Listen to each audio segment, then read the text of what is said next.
বল বান্ধবী, তুই কেমন আছিস? আমি তো ভালো আছি, আমার স্বামীও খুব ভালো, আমাকে শপিং করায় ঘন ঘন। হ্যাঁ রে বান্ধবী, তোর বর অনেক খুব ভালো, আমাদের বর না আমাদের ঘন ঘন শপিং টপিং কিছু করাই না।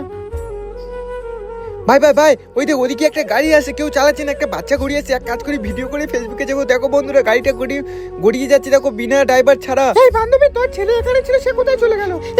কি বলছো? আমার ছেলে কই? এখন আমি কি করবো? শাহিন, শাহিন বাবা তুই কই?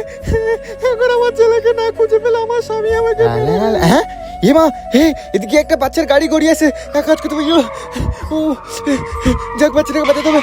এটা আমি কোথায় চলে যাচ্ছে গাড়ি? ও মা, মাথা রক্ত বেরিয়ে যাচ্ছে। ওদিকে বাচ্চাটাও বাইরের দিকে গড়িয়ে চলে যাচ্ছে। এই কেউ আছো, বাচ্চাটার গাড়িটা থামাও। এই কেউ আছো, বাচ্চাটার গাড়ি থামাও। ও মা, এখানে দাঁড়ানো যাচ্ছে না। আরে বাবু, তুমি ঠিক আছো তো?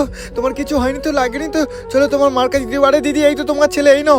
এই তো আমার ছেলেকে নিয়ে কোথায় গিয়েছিলে? চোর কোথাকার অসভ্য লোক, একটা বাচ্চাকে নিয়ে কোথায় যাচ্ছে? আরে দিদি চুপ করো, তুমি কাকে চোর বলছো? উনি না থাকলে তোমার ছেলেকে বাঁচানো যেত না। ওই দেখো, ওনার গাড়ি অ্যাক্সিডেন্ট হয়ে তোমার ছেলেকে বাঁচিয়েছে, বুঝলে?